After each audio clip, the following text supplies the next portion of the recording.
にちは。今回は当時マタンザブローは仮面ライダーになりたい第18話への視聴者の反応をご紹介します。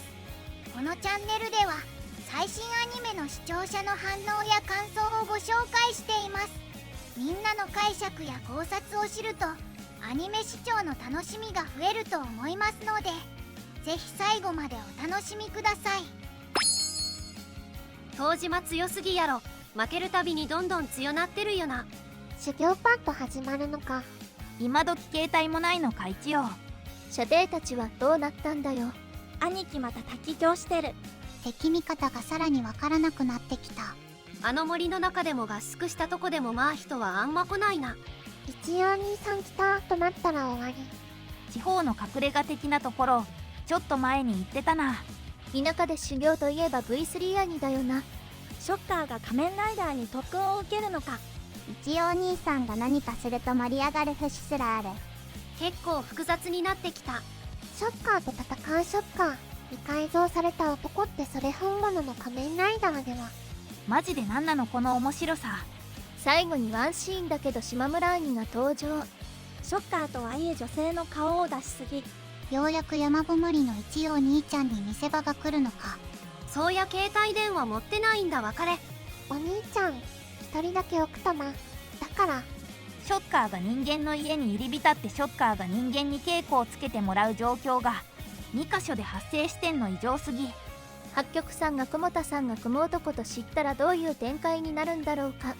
セナが久保田さんが怪人だと知るとき来るんだろうかとも思ってしまう。ライダー偽物に弟子入りするショッカー。本物ってもうわけわからん。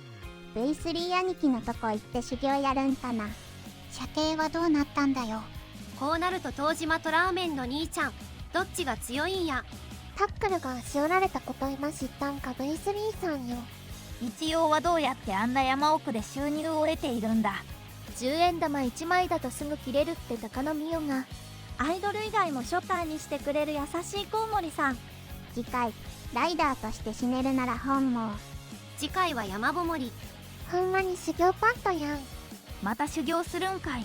ライダーたるもの特訓である。修行編の男臭さ。中尾2期は洗脳されてないショッカーやから、この男がショッカーにした時に何か違った。コウモリ男よしの全方位にくらみ買う形になってきたな。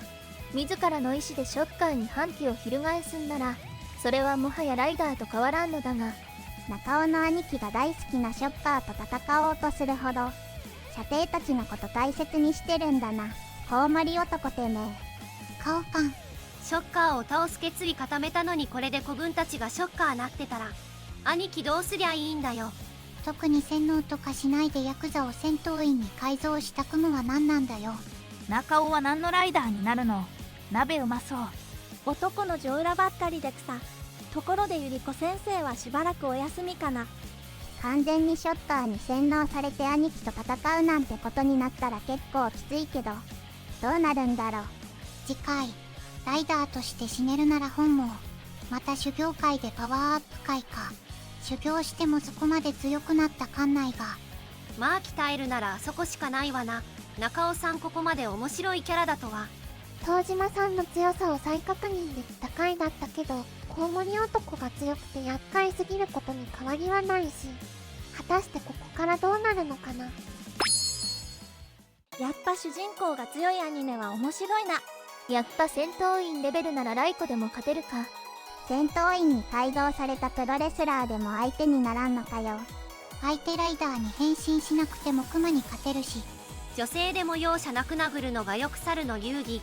女である以前にショッカーだからな、倒さなきゃ。古軍無事じゃんや終わったわ。うわ、えげつない展開。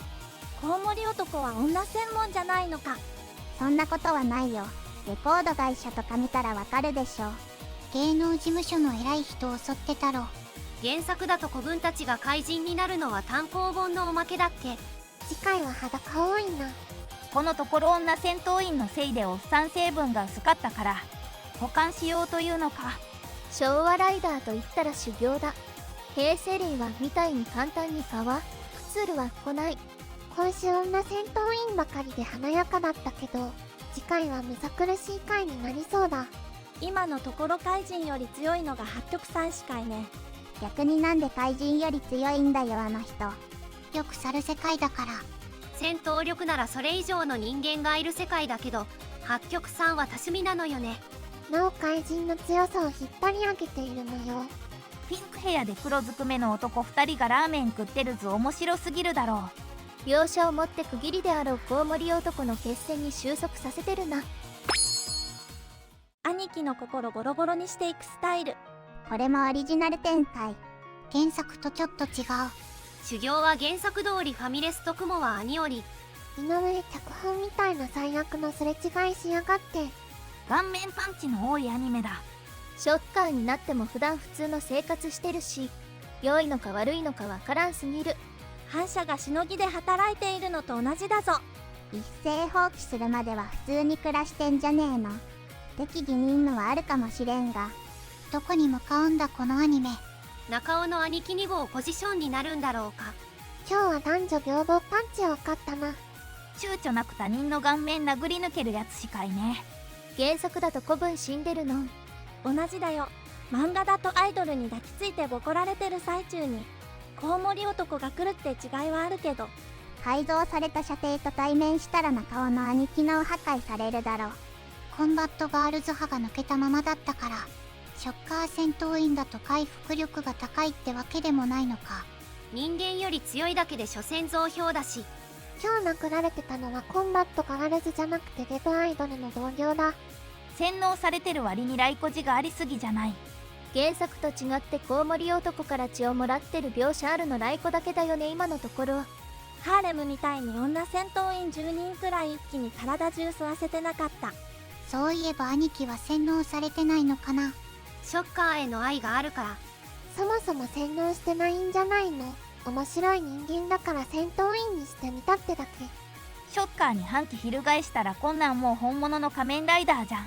戦闘員なのに兄貴ライダーみたいだなって思ってたから仲間になってくれて嬉しいよ。 V3 の方の兄貴は携帯ないからマジで不便だな。連絡取るの。今回の描写からすると固定電話もないもんなあの家。スマホ持ってないのは知ってたけど、黒電話も置いてないとは思わなかった。トランシーバー持たせてやれ。エンドカードかっこよ。エンドカードかっこよすぎてかっけえ。やっぱり仮面ライダーはかっこいいな。かっこいい縁か。べらぼうな風来坊さん、ツイッターでよく見る方。最後までご視聴いただきありがとうございました。皆さんのご感想や注目ポイント、考察などありましたらコメントで教えていただけると嬉しいです。このチャンネルでは最新アニメの視聴者の反応や感想をご紹介しています。ぜひチャンネル登録とグッドボタンをよろしくお願いします。それではまた次回の動画でお会いしましょう。